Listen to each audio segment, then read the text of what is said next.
Hi, Ben here from Numbergroup, here to give you a demonstration how to use and set up the Luna PBX system. So if you've purchased a hosted PBX or Luna system from us, you would basically access it by logging into Self-Care normally, and at the top here you've got Luna PBX. So when you click on that, if you've only got the one PBX enabled on your system, which most people will be the case, it will just take you straight through. In my case, I've got two PBXs set on my system, so I'll use this one. This is the new one. So when you come through, you'll see that it's all set up as default, no extensions on there, nothing else. So I'll just go through the setup procedure. So the first things first, you need to give it a name. You don't have to, but obviously this helps you to identify it. So let's put this in as London Office. Okay, click Save. Default presentation number obviously is the number that you wish to present by default when you're calling out from any extensions on there. So obviously you can pick any number that you have associated with your account. So in this case I'm going to use this 0800 number. Obviously as you can see it's not used at the moment, so that's fine. Hold music, this allows you to change what hold music you use on the system. This is a relatively new feature. In this case, as you can see, there's four main options: this one, this one, this one, and this one, and there's also system default. So pick whichever one you want. If you want to leave it as the default, by all means do so. Fraud controls are there. Change those to as you want, as you need. If you need an outside line access key, basically to like emulate an old PBX system, then you can set that here. So let's say I want to dial 9 if I want to obtain an external line. So I would click specify, and obviously you see that will default to number 9. So that basically means I need to precede any number I dial with a 9 in order if it's an external line. So let's say I want to call an 0800 number, I will dial 9, 0800, and the rest of the number, and then obviously the call will then go through. If you don't want that feature, you obviously don't need to have it. You can select none, and it will just work. You just dial the number in, and it will dial out as normal. If you've got the ability to record calls on your accounts, you'll have the options here. So you've got secure storage, send by email, or both. Anyone who uses our recording features should be familiar with that by now. The emergency address, I would strongly suggest that you obviously configure this, so I'll just set that to our office. So basically that now means that if obviously if anyone makes a call from any of these extensions, that is the default address that is used, and we'll just click Save. Okay, so that's the first stage. We've done the basic settings. The next stage is to do our extensions. Now, when you buy a PBX from us, you'll get the way it is charged is basically charged per extension, so or per license, as some people would refer to it as. So obviously you need to consider how many extensions you in theory need for your particular solution. So, but in each case, you just click new extension, and obviously you get a new extension listed here. By default, they always start with a 1. And so we'll start at 1000 and they go up from there. Now you can change the name on them, so we'll just say London Reception. Obviously you can set the presentation numbers for each one if you would like if you need to do so. Obviously it will default to the one that we set back in the main settings page. So obviously, but you can change that to whatever you want, and you always have to save the changes, otherwise it will be lost. So let's just save that, otherwise we'll lose it again. Yeah, okay. So everything else here is pretty standard. These are your SIP login details. So obviously these are the details you need to put into your phone. Allowed to pick up basically allows you to specify whether the call can pick up from other extensions. So let's say you have another extension on here, so you've got 1001. And we say the person who uses extension 1001 is out to the office. You'll be able to then obviously pick up the call. If this is set to yes, then it basically allows you to pick up the calls from any other extension that may be ringing. So in this case, if 1001 is ringing and no one's there, you can dial star followed by the extension number, which is 1001, from extension 1000, and it will pick the call up on that particular phone. Codecs basically allows you to specify which codecs are used. I would advise you use detect on next call. So basically, if you make an outbound call from your phone, the system detects the codecs which it uses and matches them for all following calls from there onwards. Once again, outside down access key, that uses the PBX default, or you can override it and use specify or none. Once again, you get to change the record outbound calls or outbound call settings on extension basis. You can use the PBX setting, or you can override it. Maximum ring time is the maximum time you allow the extension to ring for. By default it's 60 seconds. You can go anything up to about 210. You can go higher, but you may have some issues with PSTN calls if you set that above that, because they tend to default and time out after about 210 seconds. If you have Luna, the Luna PBX app enabled on your account, this is where you configure it. So you would click yes if you wanted to enable it, and then once you click save at the bottom, you get a show QR code. Click on that, scan the code using your mobile phone app, that is the Luna PBX app, and then obviously it will configure it for this particular extension. Obviously the do not call list is at the bottom, and obviously you can specify the list down there as well. So basically you would set up as many extensions as you need. So we'll create a few more just for the sake of the example, and we'll call this London 1, and I'll do is I'll just go through and rename these.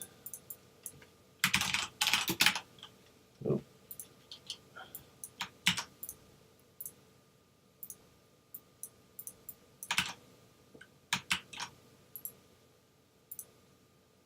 Oh, that's not right.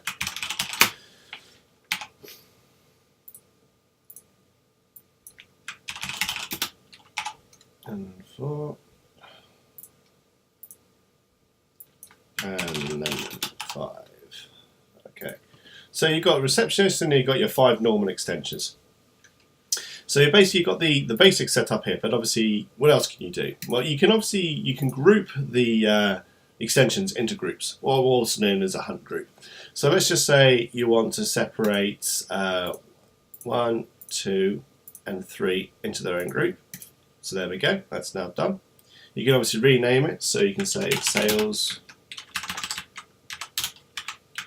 group. Hunt mode is to ring together. You can do that, or you can have it to ring in turn, or in the above order, or evenly. And obviously you've got the ring timers here. So if you've got it set to ring together, that will ring the whole group. So that opposite option is there. It's the option it would use. If you set it to ring in turn, then basically what this does is it will say I'll ring each one in turn. So it will ring each extension for 20 seconds and move on to the next one. And it will then repeat that until the whole group has been rung for 210 seconds. Most people use it to ring together, so we'll leave it as that. And that's that done. Very, very simple. The hide from phone book basically allows you to select whether this particular extension shows up within the phone book system or the phone book on your handset. If you don't want to see the sales group or the hunt group, you can just change that to yes, and then obviously it won't then show up. And you can have as many groups as you like, so we'll create another one. We'll call this support group, and we'll give this one 4 and 5. Save, and there we go. So we've now got sales and support group. What else? What other features have we got in here? Well, we've got conferences. Relatively new feature, allows you to do call conferencing. So if you should want to do, so if you need people to come in and you conference with them, have a conference call, you can use this. Once again, this is part and parcel of the PBX feature. So once again, you get an extension number and you also get a name. So once you can call it, so we'll call this general. I can spell it right. Supplier.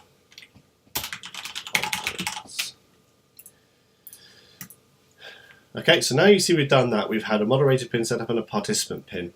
So obviously if people want to join the conference, they need to obviously know the participant pin, so you would need to send that out to whoever you wanted to dial in. The moderator pin allows you to act as a moderator, so when you sign in and you put in that, you'll basically act as a moderator.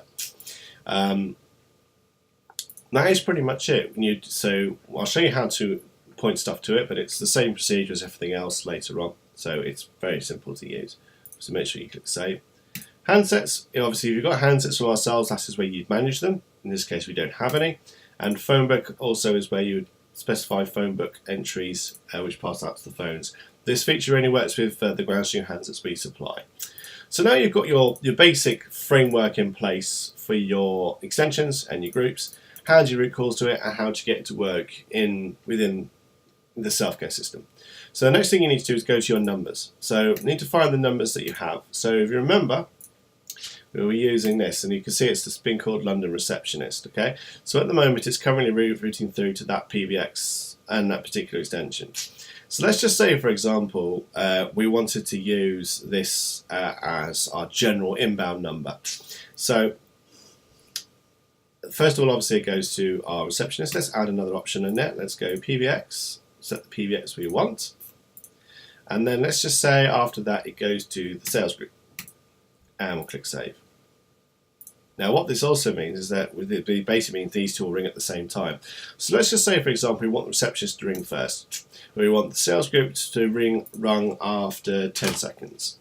So let's just say the receptionist is busy, doesn't answer, whatever. The system will now come through, ring that first, and then after 10 seconds the sales group will start ringing. Now currently we've got this set to ring for no limit, so it should keep ringing until someone answers or the caller then hangs up. Obviously, we don't have to do it this way. You can set the options however you want. You can obviously also set up IVR options if you want to do so by using the prompt system, setting up the pre and post connect prompts, and then obviously setting up the necessary options on here to use the IVR buffers if you want to set up an IVR. And basically, you set the destinations to the extensions and or the groups that you wanted to go to. Let's just say, for example, we want another inbound number. Let's say we use this 0845 number for our conference. So let's say we want to use this for our conference number. We just select our PBX, select the conference, click save. Now anyone dialing that number will come through to our conference. They'll be prompted for the PIN, they'll dial the PIN, they'll dial the number, and obviously then they'll be in the conference. You can use any number you like for the conferencing, doesn't matter which one. I've just used that one because it's available, but let's say you can use any extension you wish. And that's pretty much it for a basic overview of how to set up Luna PBX and how to get it working in a sort of a business environment. Obviously, this is a very, very quick overview. You can use a number of different, if you know how the self-care system works and the way that the IVRs work, you can obviously hook that in as well and use that too. If you need any more questions or have any more questions about how this particular page works, there are alternative videos on YouTube, which I would link at the end of this video, which show you how to set up this particular page. If you have any questions or any other problems with regards to the Luna PBX and the setup of it, then please either call us on 0800 310 1010, email us at support@numbergroup.com, or use the live chat feature on the website to contact us directly. Okay, thanks very much for your time.